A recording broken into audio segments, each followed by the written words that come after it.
तो बिडी लोग only murders in the building का सीजन 1 चालू होता है 3 शाणे लोगों से।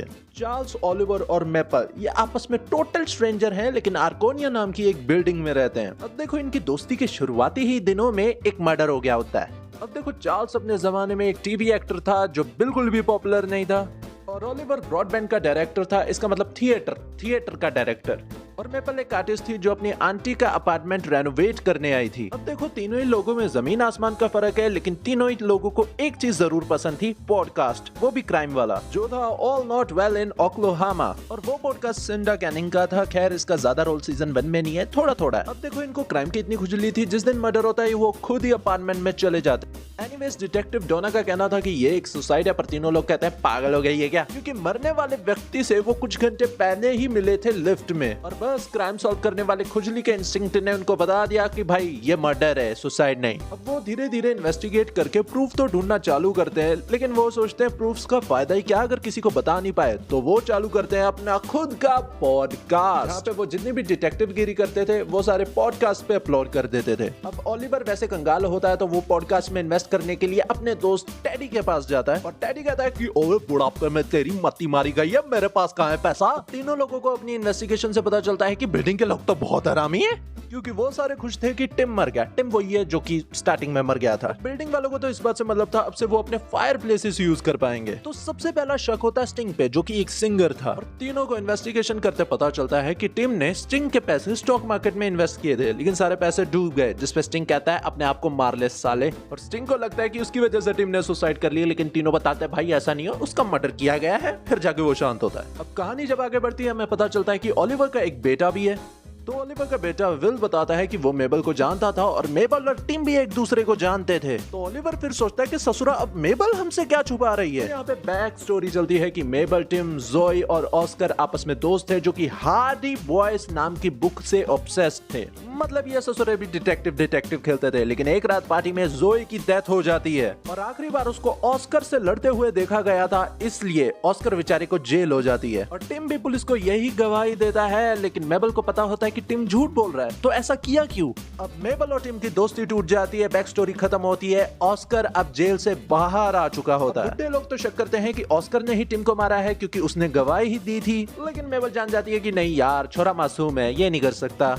अब इन्वेस्टिगेट करते करते पता चलता है कि टिम काफी सारा सोना खरीद रहा था। सोना मेरा सोना, पर क्यों। अब मेबल और ऑस्कर यहाँ पे सेक्स करते हैं, और चार्ल्स को अपनी नई गर्लफ्रेंड मिलती है, जैन एक म्यूजिशियन है, जो कि उनके पॉडकास्ट में काफी ज्यादा इंटरेस्ट लेने पड़ती है। पॉडकास्ट सक्सेसफुल होने पे टेडी दोनों बुड्ढों को मोटा रोकड़ा देता है, लेकिन यहाँ पे दोनों बुड्ढे सोचते हैं पॉडकास्ट खत्म करने की। इसलिए ओलिवर चेक को फाड़ने ही वाला होता है कि चार्ल्स चेक पे बैंकिंग नेम देखता है, और ये वही बैंकिंग नेम होता है जिससे टिम ज्वेलरी खरीद रहा था। तो बस मूर्खों की टुकड़ी इन्वेस्टिगेशन करने निकलती है, एंड उनको पता चलता है टेडी और थियो डिमास ये लोग लाश घर से लाशों के ज्वेलरी चुराया करते थे। और थियो जोई से प्यार करता था, और जोई भी शायद प्यार करती थी, लेकिन टेडी के कहने पे थियो उससे लड़ाई करने पहुंच जाता है, और मारामारी में उसको धक्का लग जाता है बिल्डिंग से। तो जी हाँ, थियो ने मारा था जोई को, और टेडी धमकी दे देता है टिम को कि भाई मुंह बंद रखियो। अब टेडी मेबल और ओलिवर को किडनैप करवा लेता है, उनको धमकाता है कि भाई अपना पॉडकास्ट जैसे तैसे खत्म करो और हमारा नाम इससे दूर ही रखो।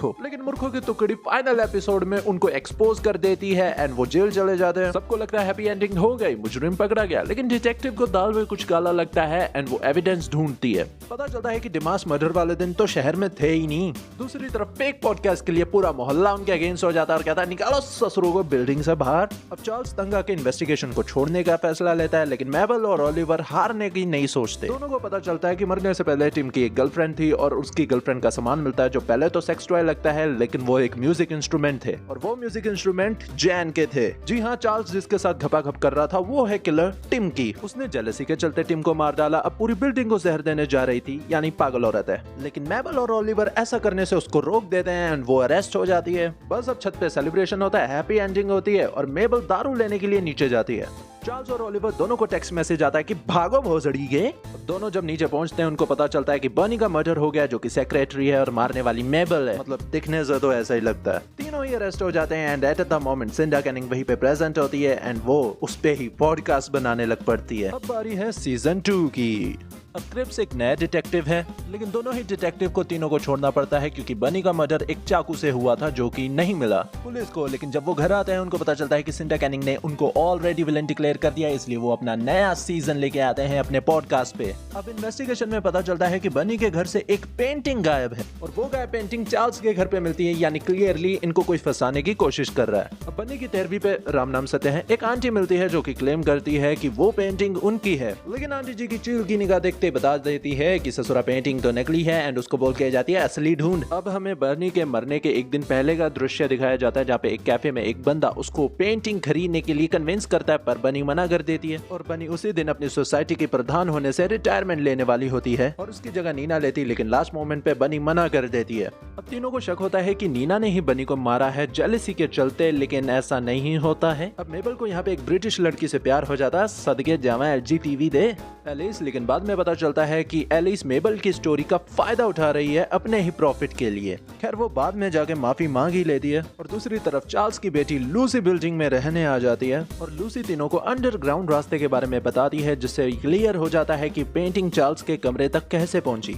अब यहाँ पे ओलिवर एक दिन लिफ्ट में मिलता है टेडी से। टेडी और थियो को दोनों को जेल से छोड़ दिया होता है, लेकिन यहाँ पे ओलिवर को एक खुलासे वाली बात पता चलती है कि ओलिवर का खुद का बेटा उसका नहीं है बल्कि टेडी का है। हाँ, बिल टेडी का बेटा है, क्योंकि सालों पहले ओलिवर की वाइफ ने चीट किया था टेडी के साथ। लेकिन कहता है ना, पैदा करने से कोई बाप नहीं बन जाता। और दूसरी तरफ चार्ल्स मिलने जाता है जेन को। आपने वो गाना तो सुना होगा, आदमी चूतिया कुछ भी चाहता है, क्योंकि उस लड़की से प्यार करता है जिसने उसको मारने की कोशिश करी थी, लेकिन वो ब्रेकअप कर लेते हैं। अब इन्वेस्टिगेशन में मूर्खों की टुकड़ी को एक मैच बॉक्स मिलता है जिसपे खून लगा होता है, जो अपेरेंटली किलर का है। जब दोनों डिटेक्टिव को टेक्स्ट करते हैं तो मैसेज आता है कि डस्टबिन में रख देना, मैं वहां से उठा लूंगी। तीनों को अजीब लगता है कि एविडेंस के साथ ऐसा कैसे कर सकते हैं, तो वो पकड़ने के लिए कि कौन है, वो ग्लिटर बॉम्ब लगा के एविडेंस को डस्टबिन में रख देते हैं और किलर उनके जाल में फंस भी जाता है एंड ग्लिटर बॉम्ब के साथ ब्लास्ट हो जाता है और वो अपेरेंटली वहां से भाग ही लेता है। और मेबल सबवे से घर जा रही होती है कि उसको वो ग्लिटर वाला बंदा ट्रेन में मिल जाता है और वहां पे दोनों की हाथापाई होती है लाइव, जहाँ पे मेबल किलर को चोट पहुंचा देती है। अब तीनों सिंडा कैनिंग के पास जाते हैं क्योंकि वो उनको बदनाम कर रही होती है पब्लिकली, और वहीं पे हमारा इंट्रोडक्शन होता है बैगी के साथ, जो कि सिंडा कैनिंग के लिए काम करती है, लेकिन बताती है कैसे उसके बॉस ने गलत चीजें करी हैं। अब मेबल थियो को मिलने जाती है जो कि जेल से बाहर आया होता है और थियो अपनी गलती सुधारने के लिए मेबल की मदद करना चाहता है। तो दोनों मिलकर एविडेंस की तलाश में एक पार्क जाते हैं जहाँ पे किलर मिल जाता है, उसका बैग मिल जाता है, लेकिन मैच बॉक्स नहीं मिलता, तो यानी एविडेंस नहीं है। अब अचानक से बिल्डिंग में पावर कट हो जाती है और तीनों लोग लूसी को बचाने के लिए भागते हैं क्योंकि उनको डर होता है कि किलर अब लूसी को मार देगा। लेकिन बोला तो चार्ल्स की लोंडिया लूसी एकदम शानी होती है, वो किलर से किसी तरह बच जाती है। अब जब सब कुछ नॉर्मल हो जाता है, बिल्डिंग में डिटेक्टिव्स आ जाते हैं, तो मेबल नोटिस करती है डिटेक्टिव क्रेस्प के कान पे ग्लिटर लगी होती है, यानी वो ही मर्डरर है। अब वो डिटेक्टिव का मुंह खुलवाना तो चाहती है, लेकिन डिटेक्टिव कुछ नहीं बोलते। वहाँ से मेबल की तेज बुद्धि अंदाजा लगा लेती है कि डिटेक्टिव क्रेस्प फंस चुके हैं सिंडा कैनिंग के प्यार के चक्कर में आए